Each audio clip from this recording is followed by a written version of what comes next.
রীতিমতো হঠাৎ করেই একটু আগেই চলে এসেছে আফরান নিশো, তমা মির্জা, সুনেহরা বিনতে কামাল অভিনীত দাগি সিনেমার ট্রেলারটা কেমন লাগলো সেটা নিয়ে আগে কথা বলি।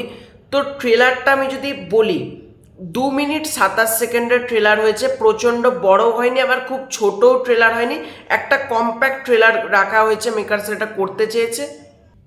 তো ট্রেলারটা যখন থেকে শুরু হচ্ছে তখন আমরা একটা বয়স্ক মানুষের ভয়েসে শুনতে পাচ্ছি যে তুই মরার সময় মুখে পানি পাবি না রে জানোয়ার, এই কথাটা বলে মানে তারপর আফরান নিশোর এন্ট্রিটা হলো এবং আফরান নিশো তখন বলছে এই 14টা বছর আমি আল্লাহর কাছে একটাই দোয়া চেয়েছি যে যাতে সবাই আমাকে মাফ করে দেয়। তো আফরান নিশো জেল থেকে তারপর ছাড়া পাচ্ছে, কিন্তু জেল থেকে ছাড়া পাওয়ার পর কিন্তু সমাজ তাকে মেনে নিতে পারছে না। সমাজের বিভিন্ন চাপ, সমাজের বিভিন্ন জঞ্জাল তাদেরকে মানে আফরান নিশোকে ছেকে ধরছে বলা যেতে পারে। এখানে মনোজ প্রামাণিকের একটা সিন দেখলাম, মনোজ প্রামাণিক একজনকে প্রাইজ দিচ্ছে, তমা মির্জাকে প্রাইজ দিচ্ছে, মানে মনোজ প্রামাণিক এখানে কোনো জাজের ভূমিকায় প্রথম ডান্স শোটার এটা হতে পারে।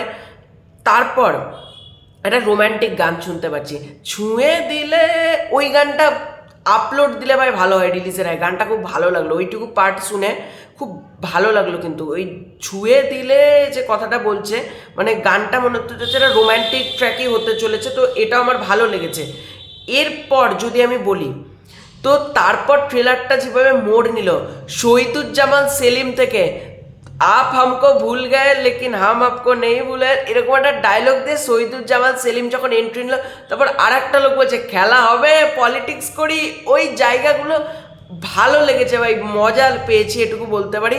এবং গাজী রাকায়েতকে আমরা দেখতে পেলাম হসপিটালের মধ্যে একটা দৃশ্যে, আমরা শহীদুজ্জামান সেলিম এখানে মেন ভিলেন এরকমই কিছু একটা হতে চলেছে, যেটা ট্রেলারটা দেখে আমার মনে হলো শহীদুজ্জামান সেলিমের এটা। আর হেলিকপ্টারের শটটা রাখা হয়েছে, যেটা প্রথমে বলছিলাম না, যেটা টিজারের মধ্যে হেলিকপ্টারটা দেখালে ভালো হতো, তো হেলিকপ্টারের শটটা কিন্তু একেবারে লাস্টে দেখা হয়েছে। তমা মির্জা কিন্তু মানে হেলিকপ্টার থেকে এরকম করছে, মানে হেলিকপ্টার নিচ থেকে, এবং হেলিকপ্টারটা উড়ে চলে যাচ্ছে, ওইটা ভালো লেগেছে। ট্রেলারটা সম্পর্কে গল্প যেটুকু যদি আমাকে বলতে বলা হয়, আমার যেটা মনে হচ্ছে আফরান নিশো কোনো একটা ক্রাইম করেছে, এবার সে জেলে গেল, জেলে যাওয়ার পর সে শুধরে যায়। জেলকে তো আমরা বেশিরভাগ সংশোধনাগার বলি, জেল থেকে তো মানুষ শাস্তি দেওয়ার বদলে তো মানুষ তো কিছু শেখে যে আর আমি ক্রাইম বা অন্যায় করব না। তো আফরান নিশো হয়তো সেটাই ভেবেছে, বা আফরান নিশো কোনো দোষই করেনি, তাও হয়তো তাকে জেলে নিয়ে যাওয়া হয়েছে, এটাও হতে পারে। তাই জন্য বলছে আল্লাহর কাছে আমি চেয়েছি সবাই যেন ওকে ক্ষমা করে দেয়, বা দোষও করতে পারে, যা খুশি হতে পারে, কিন্তু সমাজ কিন্তু আর মেনে নিচ্ছে না, সমাজ কিন্তু তাকে দাগি হিসেবে দাগিয়ে দিচ্ছে, সেটার জন্য আফরান নিশো কিন্তু বলা যেতে পারে। আর হচ্ছে তারপর দু একটা অ্যাকশন সিকোয়েন্স দেখতে পেলাম, জেলের ভিতর একটা সিনস হয়তো অ্যাকশন সিকোয়েন্স থাকতে পারে, যেটা ট্রেলার দেখে মনে হতো একজনকে আফরান নিশো ফেললো এরকম, সে নিচে পড়ে গেল। আর যেটা আমার ভালো লেগেছে বিজিএমটাকে খুব সুন্দরভাবে কাটা হয়েছে, মানে বিজিএমকে তোমরা এরকম বলতে পারবে না যে কি বলে, মানে বিজিএমটা ওয়ার্ক করছে, বিজিএমও খুব ভালো লাগছে, মানে একটা গল্প একটা সিনেমার তো বিজিএম ভালো, তো ব্যাকগ্রাউন্ড স্কোর কিন্তু ভালো লেগেছে এটার। ট্রেলারটা হট করেই চলে এলো বলা যেতে পারে, মানে কোনো অ্যানাউন্সমেন্ট ছাড়াই ট্রেলারটা কিন্তু ভালো লেগেছে। আর এই সিনেমাটা কিন্তু ভাই বক্স অফিস করার পুরোপুরি পোটেন্সিয়াল রাখে, কারণ গল্প দেখে যা মনে হলো, গল্পের মধ্যে প্রচুর আপস অ্যান্ড ডাউন আছে। সুনেহরা বিনতে কামালের সাথে একটা সিন দেখলাম আফরান নিশোর, এরকম তমা মির্জার সাথে সিন দেখলাম। এবার তমা মির্জা কি আফরান নিশোর বউ নাকি সুনেহরা বিনতে কামাল আফরান নিশোর বউ, সেটা একটা দেখার ব্যাপার থাকবে।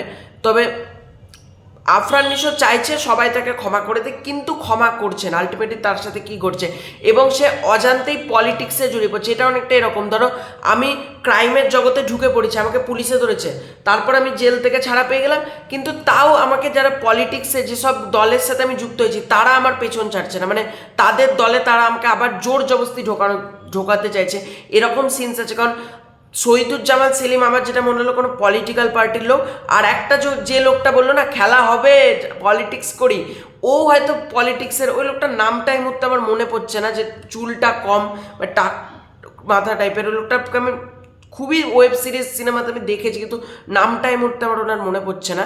তো ভালো লাগলো কিন্তু, মানে এটা যেটা আমার মন বলছে যে পলিটিক্যাল পার্টির সাথেও কিন্তু আফরান নিশো কোনো একটা কারণে যুক্ত হতে পারে, সেখান থেকে হয়তো বেরিয়ে আসার কোনো চেষ্টা করছে, মানে তারপর থেকে হয়তো পলিটিক্যাল পার্টির লোকেরা তার পেছন ছাড়ছে যে তুমি তুমি যদি আমাদের পার্টিতে যুক্ত না হয় তোমাকে আমরা ক্ষতি করে দেবো, এরকম নানা রকম থ্রেট আসতে পারে আফরান নিশোর কাছে। সেটা আমরা সিনেমা দেখলেই বুঝতে পারবো। ঈদুল ফিতরে কিন্তু এই সিনেমাটা আসতে চলেছে, দেখা যাক সিনেমাটা কেমন হয়। আমাদের এখানে তো রিলিজ করবে, মানে ঈদের দিন না হলেও কিছু সপ্তাহ পরে রিলিজ করবে, তখন ডেফিনেটলি দেখে আমি রিভিউ করবো সিনেমাটার। তো এটাই ছিল আজকের ভিডিও। ভালো লাগে থাকে লাইক করো, শেয়ার করো, চ্যানেলে নতুন হয়ে থাকে চ্যানেলটা সাবস্ক্রাইব করে দাও। খুব শীঘ্রই আছে নতুন করে ফের, ততক্ষণের জন্য বাই বাই।